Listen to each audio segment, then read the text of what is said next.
Welcome to my channel. I'm 60 years old and for most of my life I believed I had everything figured out. I married young, raised 2 children, worked part-time at the local library and baked on Sundays. Love to me was amazing, quiet and familiar. The kind that sits beside you on the couch. Endo doesn't need to say much. I never strayed from. Routine never questioned what was missing until one stormy afternoon shattered the illusion of safety. I built around my heart. I never thought something like this could happen to me. Please don't make the same mistake I did. The rain that kind of heavy early summer downpour that medethy. Windows cry and turn the street into a dark glistening stream. I was homey alone, sipping tea near the window and watching the neighbor's hedges sway. Weenie saw him running up the sidewalk soaking wet, his hoodie plastered to his back. At first I thought it was one-off teenagers from down the block, but Ash got closer. I recognized him. He was Michelle and Gary's son, the couple next door, 22, maybe 23 now, if I remember it correctly. Moved back in with them a few months ago after college, and while I'd seen him mowing their lawn or jogging past, we only exchanged the usual neighborly nods, nothing more. Then that until No went jogged up to my porch, shielding his foos from the rain, and knocked. I open net. Door surprised. "Hey, Mrs. Carter," he said out of breath. "Sorry, I was out walking. Didn't think it would pour like this. My parents aren't them, and I don't have a key." He looked like a drenched puppy. His jeans clung to his legs and water dripped from the tip of his nose. I hesitated only a second. Before stepping as hit a come in before you catch something. He shaking off the rain, murmured a thank you as he stepped into me. For your shaking off the rain. I grabbed a towel from the hallway closet and handed it to him. He grinned as he wiped his hair. Didn't mean to barge in like this, just needed somewhere to wait it out. "No trouble at all," I said, trying not to starry too long. "Let me put your clothes in the dryer. You can change into something of my son's. I still keep some of his old things in the guest room closeathon." Looked surprised, a little amusinob, but noted thought would be great. Thanks. As I walked down the hall to grab the clothes, I found myself a little breathless, not from exertion, from a strange way. My chest felt tight. Me husband had passed 3 years ago. Though I'd grown used to the quiet of my house, I hadn't had summy a man, no matter how young, in it like this since. It made me oddly self-conscious, changed quickly and returned, wearing a navy t-shirt and sweatpants that sagged a bit on his narrow frame. "You're a lifesaver," he said, flopping on Taft couch like he'd known this house for years. "Man, your place still smells like a cinnamon. I used to come here with my mom when I was a kid, remember, for your lemon bars. I smiled, sitting across from him. "Those lemon bars are still my special tie." Talked for a while, casual things, his job hunt, the weird state of the world, my garden. The thunder cracked now and then, and rain droomed against the windows like Kia, ticking clock somewhere in the middle of our conversation. I realized how easy it was to talk to him, how intently he listened, how his eyes, a soft green I hadn't noticed before, seemed to rest on longer than was polite, but not in a way that made me uncomfortably. The opposite. "Sorry if I'm overstaying," he said, eventually glancing toward the darkened window. "Rain's not letting up your finesse," said, then added quickly, "You can stay for dinner if you like. It's just me here and I made too much." Sufis' face lit up. "That actually sounds amazing, and so he stayed." I set the table while dried the dishes I'd washed earlier, ate potato leek soup and butter a toast, and I found myself laughing more than I had in months. He was funny in ass-off, self-deprecating way, thoughtful, gent-leafed. Dinner, we moved to the living room again. The lights were low, the kind of warm glow that made everything feel a bit slower. He sat on the rug, his back against the couch, legs stretched out like a kid. "Again, can I ask you something?" he said after a long silence. "Of course. Do you ever get lonely?" The question caught me off guard. I opened my mouth, then closed it. He looked up at me with an honesty I hadn't expected. I said quietly, "More than I let on." He nodded, looking away. Me, to the silence that followed wasn't Awkward, just full of things unsaid. Space between us wasn't very big, Butit. Felt charged. I watched the way his fingers picked absently at the hem of his shirt. The way his jaw clenched slightly, like he was holding back something he didn't know how to say. I compliments to see you out in the yard, Hess. Suddenly reading on the porch, you always looked so peaceful. I invite he thought. I didn't know what to say. Comments had become rare visitors in my life, and coming from someone like him, Simeon Young, someone who noticed it hit deeper than I expect. Teddy stood up to clear the dishes, suddenly flustered. I'll help. Hef allowed me to the kitchen. We stood Sidibe, side washing, drying, not speaking. Arms bumped once, then again, and the third time. I didn't move away. I looked up at him. He was already looking at meth moment. Hung there a breath suspended. He didn't think I only felt the weight of me own loneliness, the warmth of his no-ness, and the quiet way he made me feel like a woman again. Not just so me own's mother, someone's widow. But then I stepped back. I should probably find you a blanket, I said almost. Whispering nodded slowly. Yeah, okay. The next morning began just like that. The moment passed. Butit didn't disappear. It lingered between us like the smell of rain through the screen door, and in that moment I knew some mething had shifted. Something I couldn't take back. The next morning desky was washed clean. That soft kind off-paw storm light streamed through the kitchen window as I poured myself a cup of coffee.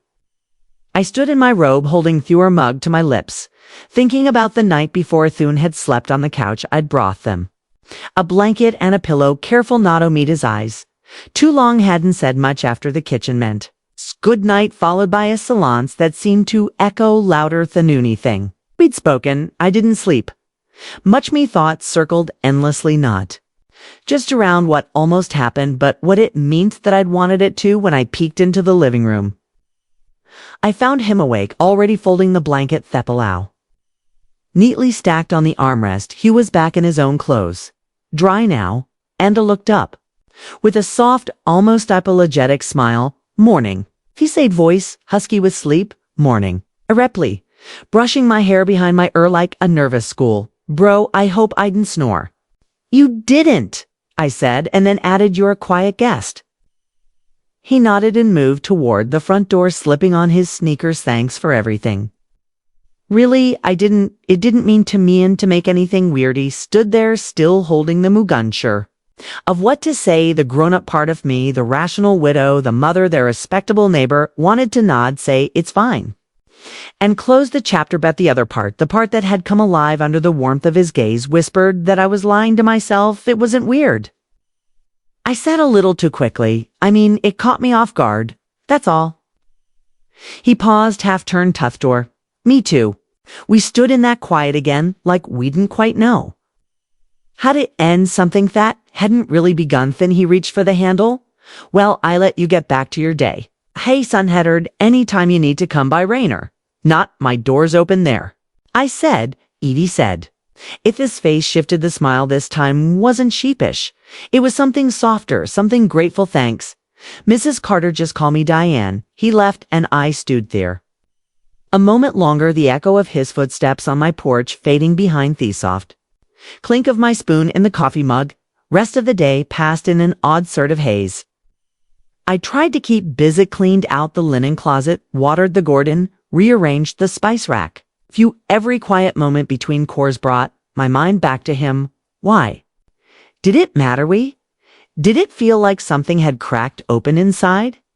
Like a window I hadn't realized had been shut for years. That night, I sat on the porch. The air was warm, the trees still dripping from the storm, and my paperback lay forgotten. My lap. I must have been staring too long because I didn't hear him approach. Hey. I'd looked up, and there he was, hands in his pockets, hair still slightly damp from a recent shower. You came back.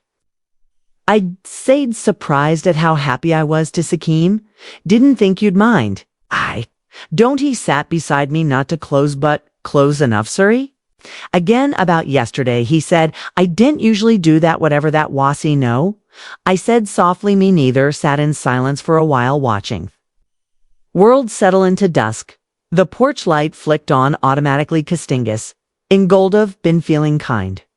I've lost lately, had knitted eyes on the horizon. Moving back here, it's like I'm in this word space between being a kid and bung. A man I don't really know where I fit. I turned to him. I know more than y'all think about that feeling. His eyes met mine. And for a second, I forgot the age difference. The decades between us didn't feel so wide, not when. We're both just two people trying to figure out where we belonged in the world. Again, I miss talking like this to saw you said. I didn't realize how much I'm a said buying scene. You're easy to talk to, Hesed, and I see you. I really do. The words shit me like a warm wave. I swallowed my throat suddenly tight can. I ask you something, Dianif. Course, that moment in the kitchen, did you feel it to me breath caught? I stared down at my hands for a moment, then looked up. Yes, I did. He exhaled like he'd been holding Itan for hours. Kay, I just needed to know. Wasn't crazy, you're nuff. Pause that followed wasn't uncertain anymore. It was filled with a quiet kind-off permission, a mutual understanding that something had shifted between you soon. It wasn't going away you should. Probably go, he said, standings Lalu. Don't have to, I replied. Surprising Gavin myself didn't move, just looked at may want to stay, he said gently, but only few. Want that Toei stood then, facing him fully? The porch light cast a soft glow across. Phase in, for the first time in years, I felt something stir in. Me, something alive. I didn't know what this is, I whispered, but I'm not ready to close the door on it. He nodded, Dan, so neither of us did the next time he fan came over. It wasn't because of their ain't. Sky was clear, the air warm with that late spring stillness that lingers just before summer. I was tending to they hydrangeas in the front yard, hands deep in soil, when I heard his footsteps on sidewalk. Dinner need a hand?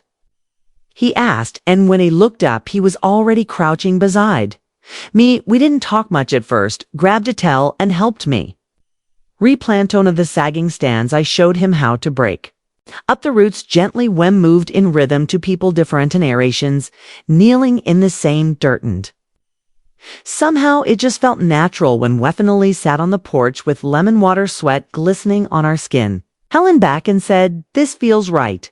I nodded. It does. There was still no label for what we were. I wasn't trying to make sense of it, and neither was Heather. Were unspoken boundaries.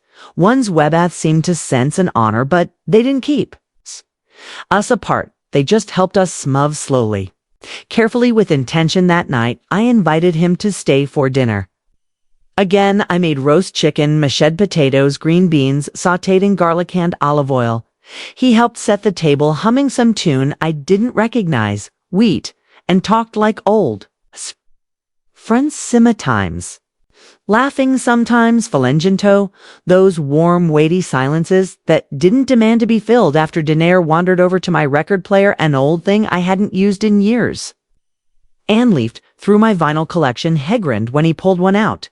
Fleetwood Vinyl Mac, I smiled. Stevie Nicks always makes everything feel more complicated and beautiful at the same time. He placed the record carefully and dropped the needle. The familiar hum and crackle filled the room. Before the music swelled, he held out a hand. I stared at it. Dance with me, heist. It had been years, maybe decade since anyone had asked me that. My heart thudded as I stood and let him guide me to the center of the living room. The furniture became background, the walls faded, and all that existed was the hush of the music and his hand on my waist.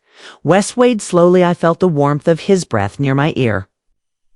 The gentle press of his hand between my shoulder blades. I rested my cheek lightly on his chest and closed my eyes. I don't want this toned, he murmured. I didn't either. When the song faded, we didn't let go right away. Our embrace softened, but our hands stayed connected. I pulled back slightly to look at him. What are we doing, Ethan? Asked my voice. Baralabova whisper. He didn't answer. Right away, he searched my eyes like he wastering to find the word. See? Don't know, he said, but it feels on a stand. It did. It felt unexplainable. Not wrong. He led him to the couch. We sat close at knees, touching the quiet stretching between us again, only this time it was full of questions. We weren't ready. Tonesworth on his fingers brushed mine. I look down at our hands, then up at his face, and I let them stay there. I've spent so many years trying not to feel. I said trying to be okay with being alone. I didn't think I could want this again you.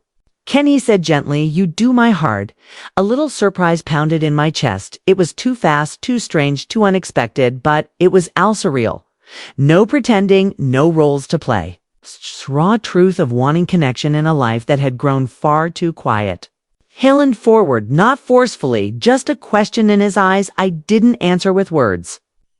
I kissed him. It wasn't rushed or desperate. It was tender, a quiet tactile legend of everything that had been building between us when we pulled apart his forehead. Rested against Mina both of us, breathless Diane, he said softly, I'll never do anything you don't want. A very no, I whispered. That's why I'm not afraid. Didn't go any further that night. We just sat together. Hands laced hearts a pin. He stayed on the couch again, but this time the air between us was warm with understanding, not uncertain kind, as I lay in bed. I didn't toss and turn with guilt or confusion. I felt calm. Something had begun, something real. And I didn't want to run from it anymore. The days that followed moved slowly, gently, like waking up from a long sleep and remembering how to breathe. Ethan didn't come over every day, and I didn't expect him to, but when he did, it always felt like the world grew quieter, softer, like everything in my life. Before him had been written in pencil, and no somehow things were being inked in one afternoon. I found myself sitting on the back porch with a glass of wine, the lace casting long golden streaks. Across lawn, I heard the side gate creak open. He'd learned not to knock anymore. Walked in with that easy confidence, holding a small box in his hands. What's that? I asked, setting my glass down, a little surprise. He stayed, placing it on the table. Inside was an old Polaroid camera, the kind I hadn't seen since my kids were young. He smiled as I stared at it, then pulled some thingles from his pocket. A new film cartridge, figured, he said. If we're making memories, maybe we should keep a few. I laughed, touched more than I expected to be. You really are something. He raised the camera and pointed it at him. Say that again, but slower. I rolled my eyes, but smiled. Clicked. The photo slid out with a software, and he waved it in the air. I watched as the image slowly developed. Me smiling, chilly hair, a little messy from Thebre's, one hand resting on the table. Theodore tucked at my side. I looked older than I felt, but happier than I had in years later. We sat on the grass in Theba charred. The sun dipped low, and fireflies began their quiet blinking dance around us. He lay on his back, hands behind his head, while I traced invisibly circles on my knee with one finger. Ever wonder what people would say? I asked quietly. He turned his head toward him. About us, I nodded. All the time, he admit, but I also know this. No one else. I's living this life for us. I looked at him, really looked at the way his eyes glinted in the fading light, the calm steadiness of his voice, the strange wisdom that lived beneath his youth. He wasn't trying to play a role. He wasn't there out of some fleeting thrill. Was here because he saw me and stood on him. Not naive, I said this. Whatever it is between us, it won't be simple. No, he stayed sitting up, but it can be honest and beautiful, and maybe even worth it. I didn't reply right away. I reached out and took his hand and steady. Want to stop waiting for perfect? I said Finalev. Waited so long and I'm tired. Pulled me gently toward him. I rested against his chest, feeling the steady rhythm of his heart beneath my earth. That night we didn't talk much more. We just stayed there, curled together in the hush of twilight, while the world outside our fence carried on, unaware of the small, quiet miracle happening in my backyard. When he left later, he kissed my cheek, not rushed, not questioning, just presented. When I locked the door behind him, he stood in the hallway for a long time, holding the Polaroid photo he'd left on table. It was me, yes, but somehow moreathon that it was a moment, a version of meself I thought I'd forgotten, hopeful, open. Quietly, Brave placed the photo on the fridge, not to remember him, but to remember. Because that's what love can do. Re-love, even when it comes in an unexpected form. It reminds us who we were before. Silence, and who we still have a chance to become. I don't know what the future holds for Ethan. And maybe you, I know I'm not afraid to find out.